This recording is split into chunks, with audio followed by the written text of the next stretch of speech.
Co to bylo? Deník. Prázdný. No, proč ne, tak si ho vezmu.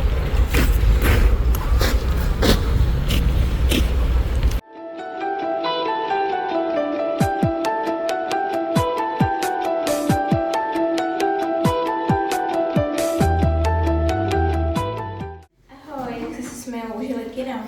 Jo, bylo to fajn, ale trošku ohraný. A měli jsme fakt pizzu, takže to bylo fajn. A podívej, co jsem našla na cestě zpátky, deník. Napadlo mě, že si ho začnu psát. To je skvělý nápad. Mě pomáhá se sebereflexí. Jo, to je super. Čau. Milý deníčku, jmenuji se Kira a od teď si sem budu zapisovat každou prkotinu, co mě napadne. Dnes jsem byla se svojí nejkámoškou Mijou v kině.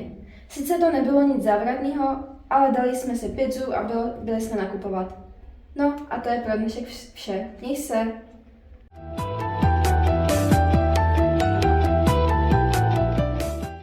Čau.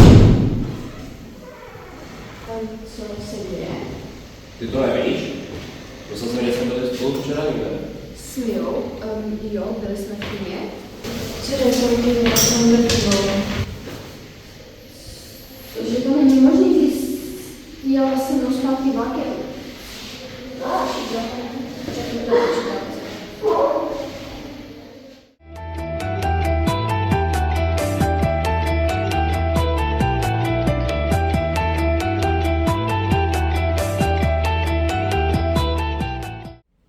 Milý deníčku, dnešek byl nejhorší den v mém životě.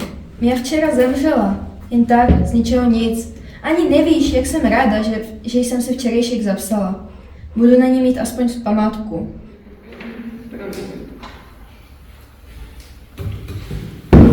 Žádný projekt z dějáků.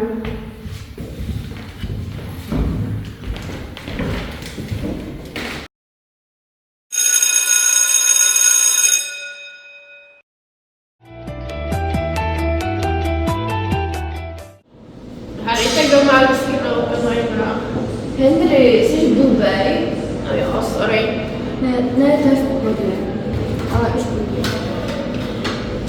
Neřeš, nemůžeme se kvůli ní omezovat navždy. Je to těžké, ale musíme to překonat. A tento projekt mi odevzdáte buď po dvojicích nebo jako jednotlivci za týden.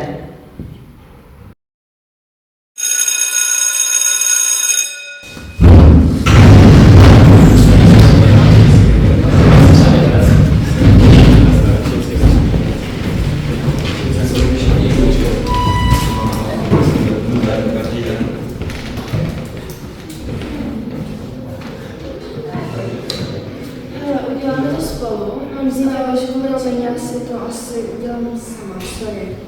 Tak jak se to trávu piju, stejně sama. Mia byla aspoň jedna kamarádka, nikdy by se proti mě takhle neobrátila. Jo, a proč se teda vrátila do toho kina? To je blbá, ale venku posvětnění. Nebo je v tom kluk? Počkat, ona byla na holky. Ty besedy, Barbare! Tohle si přehnala, že se ti snažím pomoct.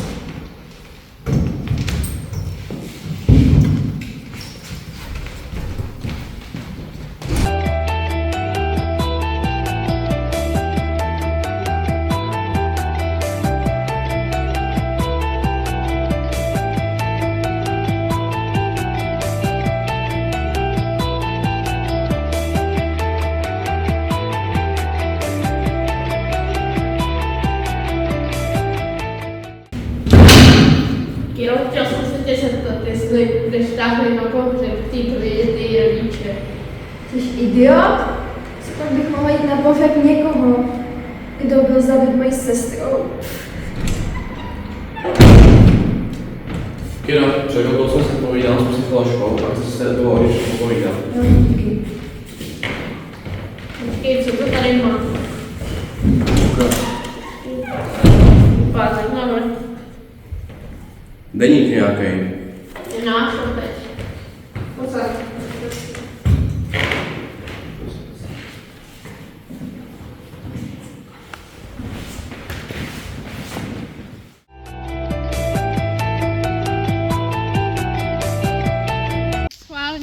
zakládá psychická traumata. To je. Počkej. Některý z nich jako by psal o smrti. Jo. A nebo o normálním, no, nevím.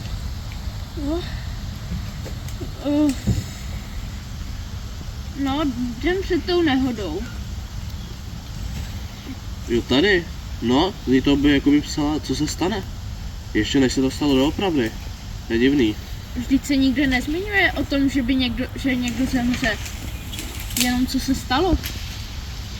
Ale časy a podmínky odpovídají a zmiňuje jmenovitě jen ty, co umřeli, do puntíku. Co jí trochu potrápit. Napíšem tam něco, co se stane a dáme jí ho zpátky. Uvidíme, jestli se něco stane a ještě prověříme, jak pevný má Kira nervy. Myslíš? OK. Tamhle jde Štefan. Zkusíme to na něm. Máš propisku? Jo, počkej.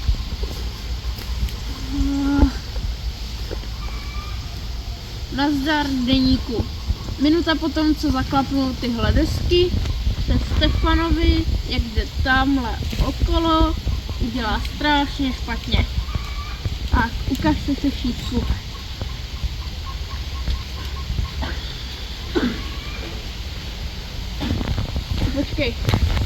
Počkej, ale... Počkej, ale tady nepíšu nic o smrti, a on tam psal.